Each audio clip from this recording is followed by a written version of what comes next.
पिछली कड़ी में हमने चर्चा की थी कि तुर्की अमीरों ने धोखे से रजिया के अबीसीनियाई गुलाम याकूत को मार दिया तथा रजिया को पकड़ लिया। पंजाब के गवर्नर अल्तूनिया ने रजिया को भटिंडा के किला मुबारक में बंद कर दिया, किंतु कुछ दिन बाद रजिया ने अल्तूनिया से विवाह करके बंदी गृह से मुक्ति प्राप्त कर ली।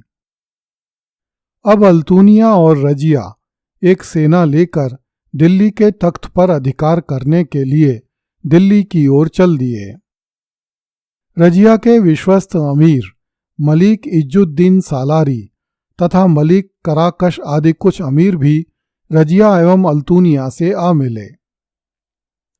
अक्टूबर 1240 में दिल्ली के बाहर रजिया तथा नए सुल्तान बहराम शाह की सेनाओं के बीच युद्ध हुआ, किंतु बहराम शाह की सेना ने रजिया तथा अल्तूनिया को परास्त कर दिया।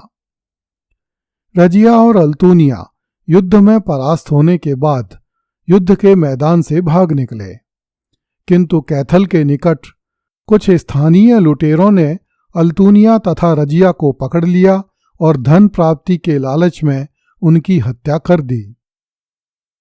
कुछ इतिहासकारों ने लिखा है कि 14 अक्टूबर 1240 को कैथल के निकट जाटों ने अल्तूनिया तथा रजिया को पकड़ लिया तथा उनका माल असबाब लूटकर उनकी हत्या कर दी। इस प्रकार रजिया सुल्तान का सदा के लिए अंत हो गया।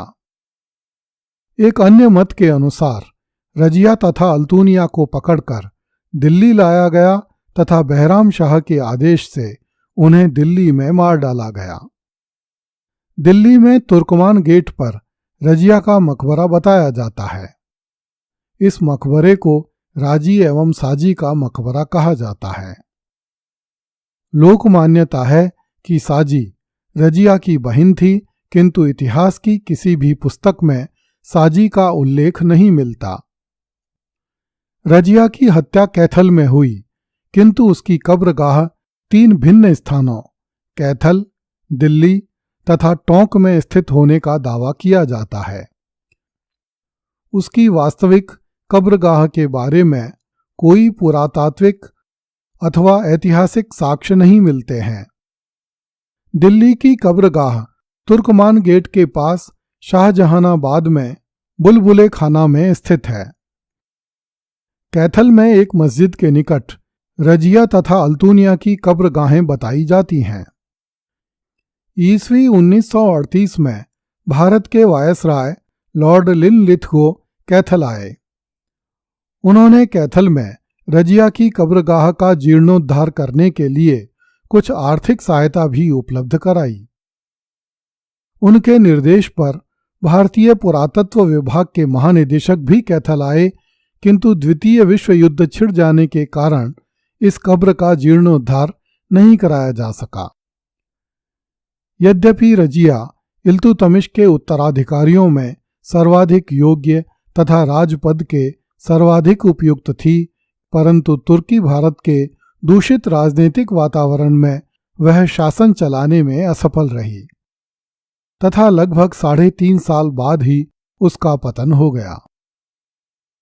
मध्यकालीन इतिहासकारों ने रजिया की विफलता का प्रधान कारण उसका स्त्री होना बताया है। इन इतिहासकारों के अनुसार इस्लाम में मान्यता है कि पैगंबर मुहम्मद ने कहा था कि स्त्री संसार में सबसे अमूल्य एवं पवित्र वस्तु है, किंतु जो लोग स्त्री को अपना शासक बनाएंगे उन्हें कभी मानसिक शांति प्राप्त नहीं होगी। इस मान्यता ने रजिया को मुसलमान प्रजा का आदर का पात्र नहीं बनने दिया।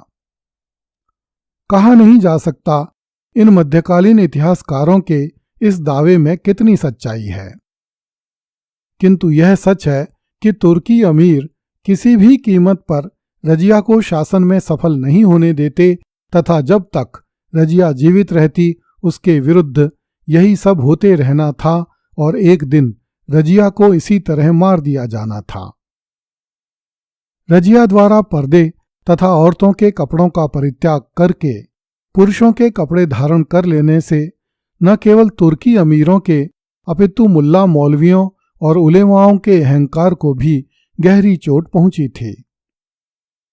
यदि रजिया पुरुष रही होती तो इस बात की संभावना अधिक थी कि छल, फरेब और हिंसा के उस युग में वह भी अपने पिता की तरह अपने विरोधियों का दमन करने में अधिक सफल रही होती तथा दीर्घ काल तक राज्य भोगती, क्योंकि तब न तो याकूत के प्रेम का अपवाद फैला होता, न अल्तूनिया ने उससे विवाह के लालच में उसका सर्वनाश किया होता और न जुनैदी आदि तुर्की अमीरों ने रजिया का विरोध करने का दुस्साहस किया होता।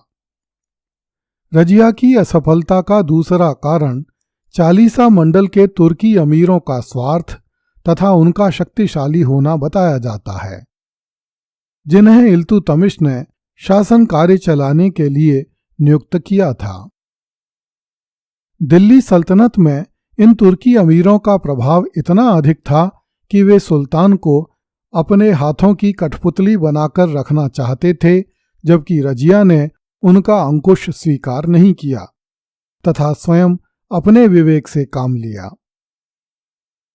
रजिया ने चालीसा के इन तुर्की अमीरों की शक्ति को एक सीमा तक घटा दिया तथा बड़ी सतर्कता के साथ अमीरों के प्रतिद्वंदी दलों को संगठित करने का प्रयास किया, परंतु इस कार्य में सफल होने के लिए समय की आवश्यकता थी, जो दुर्भाग्यवश रजिया को नहीं मिल सका। इससे पहले कि रजिया तुर्की अमीरों पर पूरी तरह शिकंजा कस पाती, तुर्की अमीरों ने रजिया को मार दिया। रजिया की विफलता का एक कारण यह भी था कि मुस्लिम प्रजा के सहयोग से वह सुल्तान बनी थी, किंतु जब उलेमाओं ने मुस्लिम प्रजा को यह समझाया कि इस्लाम में औरत को सुल्तान बनाना वर्जित है, तो वही प्रजा रजिया की विरोधी हो गई। हिंदू प्रजा का सहयोग तथा समर्थन प्राप्त करना वैसे भी असंभव था, क्योंकि तुर्की शासक विधर्मी तथा विदेशी थे। इल्तुतमिश के अन्य पुत्रों का जीवित रहना भी रजिया के लिए बड़ा घातक सिद्ध हुआ। इल्तुतमिश के इन पुत्रों से षड्यंत्रकारी अमीरों को समर्थन तथा प्रोत्साहन प्राप्त हुआ। षड्यंत्रकारी अमीर इन शहजादों की आड़ में रजिया पर प्रहार करने लगे। अंत में इन्हीं शहजादों में से एक बहराम शाह ने सल्तनत पर अधिकार कर लिया। इतिहासकारों द्वारा रजिया की विफलता का एक कारण यह भी बताया जाता है कि अभी तक भारत में तुर्की साम्राज्य का शैशवकाल था। इस कारण केंद्रीय सरकार स्थानीय हाकिमों को अपने पूर्ण नियंत्रण में नहीं कर पाई थी। स्थानीय हिंदू सरदारों के निरंतर विद्रोह होते रहने के कारण सुल्तान को अपने स्थानीय हाकिमों को पर्याप्त मात्रा में सैनिक एवं प्रशासकीय अधिकार देने पड़ते थे। प्रांतीय गवर्नरों द्वारा इन स्थानीय हिंदू हाकिमों से सांठगांठ कर लेने पर केंद्रीय सरकार उन्हें ध्वस्त नहीं कर पाती थी। अगली कड़ी में देखिए, एतिगीन ने सुल्तान की बहन से जबरदस्ती विवाह कर लिया।